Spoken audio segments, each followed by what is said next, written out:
You should obtain advice from your doctor or medical professional before participating in any activities offered by Chronically Awesome. Never rely on our content in place of seeking professional medical advice. By using this video, you agree that you are voluntarily using or acting upon our content.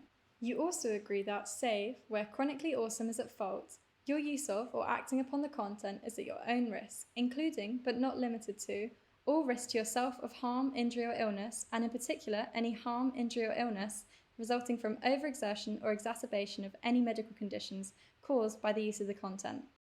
Always remember that, if you experience pain while using or acting upon our content, stop and consult your doctor or medical professional. Always warm up before a class and warm down after. You do not need to complete an entire class. You can always start with a short section and build up to completing a full class over time. Pace yourself and listen to your body. Most of all, have fun. Exercise should be empowering and make you feel good. If it's not fun, try a different style of class until you find something you enjoy. Hi guys, good to see you again, back again. Class number 4 of hopefully improving our balance somewhat. So as we've kind of gone through, a lot of this is awareness. A lot of it's becoming aware of how our body stacks up. And my balance really, for the most part, is getting head over heart at the hips, or if we're standing straight up, or if we're kind of going into different directions, it's a case of, again, finding levers, finding balance points. So with this session here, what we're going to focus on is a little bit of hip mobility and foot mobility. So all we're going to try to do to start with is just become aware of our feet. Now, hopefully, whether you do this in bed, on the floor, whatever is easiest for you, I want you to be able to try to get both hands onto one foot, whether it's like this, whether it's like this, whatever works best for you. Now, starting like this, I just want you to actually get hold of your feet and give your toes a bit of a wiggle around. Do any of them feel particularly stiff and tight? If you were to try to pick your big toe, pull your big toe back, does that feel easy, or is it really quite kind of hard work? Does it get stuck quite soon? Again, just things to be aware of. Over time, hopefully some of these exercises, these drills, will help loosen them off. So what I want you to try to do, if possible, is just get one hand over the outside, one hand over the inside of the foot, and just begin to kind of try to pull them in opposite directions. So try to push the forefoot, the big toe knuckle down, try to pull the little toe knuckle side up, and then again try and do the opposite. So pull the big toe knuckle up, push the little toe knuckle down. Excuse Daisy, she'll settle down in a second. And then again, just repeat like that. Let's take the other foot and do the same thing. So one of the biggest things that people lack when they come to do balancing is the fact there was the ability to have a tripod down. So a tripod is this big knuckle of the toe here, the little knuckle, and then the heel. Most of the time, our nervous system doesn't feel these 3 points on the floor. It feels either, well, a lot of the time, people feel as if when they try to stand on one foot, like they're on a ice skate, and they're doing this a lot. Hopefully you can see that. And so basically that's because our tripod is so small. So we're just going to try to bring some awareness into the whole foot. And you can try to maybe take your left hand, we're on our left foot now, and try to grab second, third, fourth and fifth toes, and the bones that come out of the toes into the foot. Right hand on the big toe knuckle, and then just begin to pull it around. Just wiggle it about. Can you get that to loosen up a little bit? And then maybe do the opposite. So hold the big toe knuckle still and move the other toes, the other bones around. And again, you could then do that individually. Hold the fourth, first, second, third, fourth, and wriggle the little toe around. And just, can you get some of the bones moving there? And then you could maybe hold first, second, third, and then wriggle fourth and fifth together. And just try to feel as if you're mobilizing these bones and these joints. And again, you can go back to the first foot and wriggle those about. So our feet actually split and divide. First, second, third is almost like one foot, and then the fourth and fifth is like a second kind of half of the foot. And those two are part of one foot, and then the other three are part of, I mean, they're all part of one foot, but it's almost like they work separately in some ways. Just give the toes a bit of a pull around. Again, most of you probably won't want to do this, but if you wanted to, you could crack your toes. That might feel like it's something you want to do. That might not, so I cracked that one earlier, but so yeah, there's that. So then just in your own time, go and have a little walk on that, see how it feels. Hopefully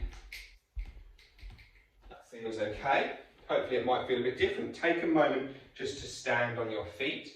Can you feel anything different? Does it feel as if you can feel different parts of your feet on the floor? Now all you're going to do at this point, we are going to come down and do some more in a minute. I just want your right foot forward, left foot back. And I'm going to do it from the side so you can see. But you're just going to put a little bend in this knee. And you're just going to put all of your weight, head, heart and hips on that foot. Now keep the weight in your heel and just try to gently feel as if you push your right foot down into the floor, almost feeling as if the heel is still down, but then that foot is pushing forward. You feel hopefully like your calf fires up, maybe some of your hamstring, your quad, all of that fires up. You're not really doing anything, it's just a gentle push, and then come out.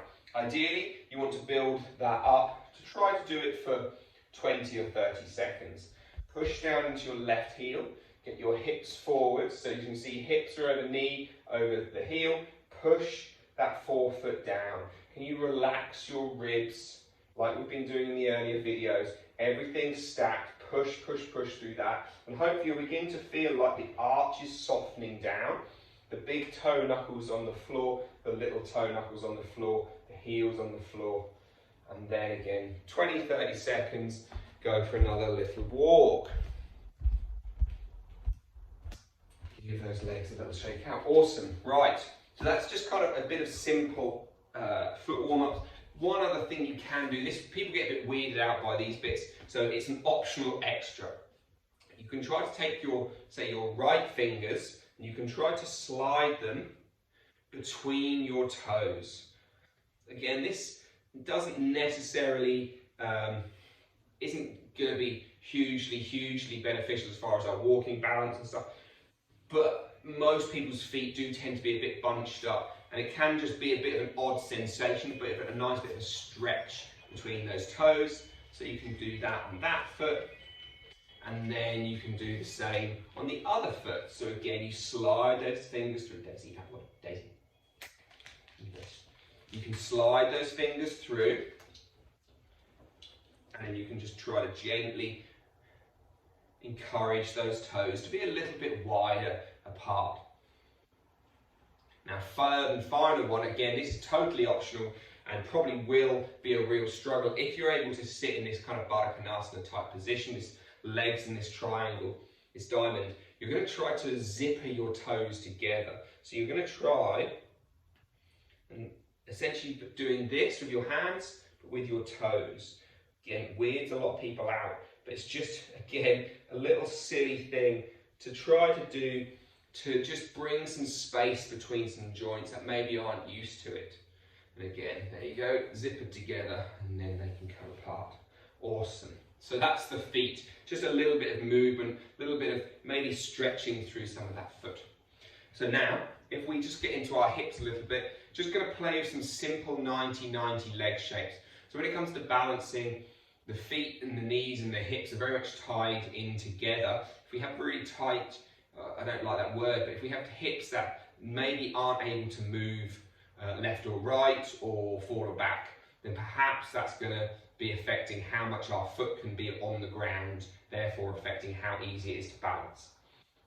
So from here, all we're going to do is come on towards our heels, and keeping both bum cheeks on the floor, you're just going to drop your knees in. So as you can see, I can only go this far. When you keep both bum cheeks down, you won't go overly far.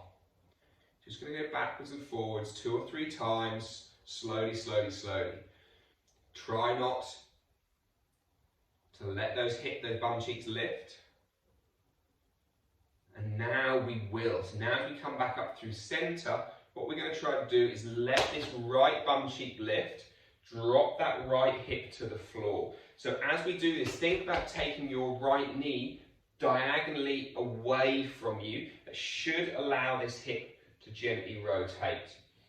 From there, you can use your fingers. Eventually we're going to try and be no hands, but for now, you can just gently fold forward. That should give you a nice pull down your left buttock. And then bring your hands to the frame of your left knee. Fold down. Come back up. Frame, not even frame, just bring them over around your left thigh so you're facing the back. And then come back up. Excuse me. Now, as that right hand comes behind you again, we bring those knees back up. So same idea as last time. That right foot comes down. Can this left knee move diagonally away from you? So it's really, really simple stuff, but these little 90-90 leg shapes are just a nice way to begin to floss in towards our hips. A lot of people in the fitness world see these as some kind of panacea for fixing all ills. That's not quite the case, but they do give us a nice both internal and external rotation. So again, we're finally down over the back. And then come back up. Left hand back behind you and bring those knees back up. So now, again, we're going to go straight back through. Think about this knee gently reaching away, folding forward.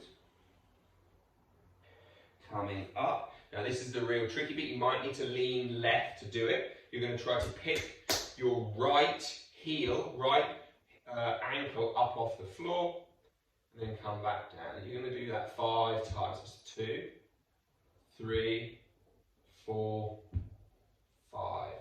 Come back up. So now, left foot, you're going to try and lift the left foot off the floor 5 times. 2, 3, this is a real tricky one. 4, 5. Awesome. Hands behind the back. Sweep those legs up. Back down the other side. Remember, diagonally away. Perfect. And then again, hands or no hands, you fold yourself forward. And then come back up. So same again, lean right. Left ankle, foot lifts. 1, 2, 3, 4, 5. Awesome. Let's try the front foot. This one's a horrible one. Again, 1, 2, 3, 4, 5. Hopefully you'll feel like the inner thigh begins to really work on that one. Bring those legs back up to center. And then again, now you can just gently, really lightly, windscreen wipe from left, like letting your bum cheek gently lift, exploring those hips. Cool. Give those legs a little bounce and shake. Good. Let's just go for another walk and see how it feels.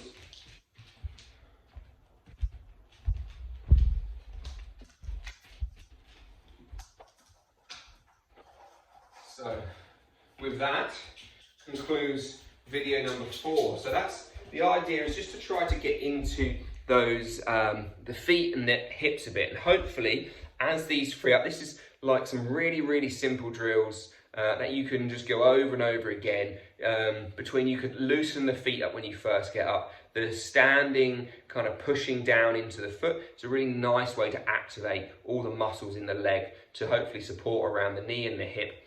And then those simple windscreen wipers, 90-90 leg shapes, should give you a really lovely, simple practice to do maybe every morning, just 5 minutes. It's all it needs. It doesn't need hours and hours. You don't need to be stretching all the time. Just put a bit of mobility into these hips and these joints and just, well, reap the rewards, as they may say. Cool, I hope you all enjoyed that. Look out for video 5, where we'll be looking at a little bit of vestibular system. So this next video could be somewhat of a challenge for some of you guys. So just take it nice and slow. Enjoy this video and I'll see you all soon. Cheers, guys.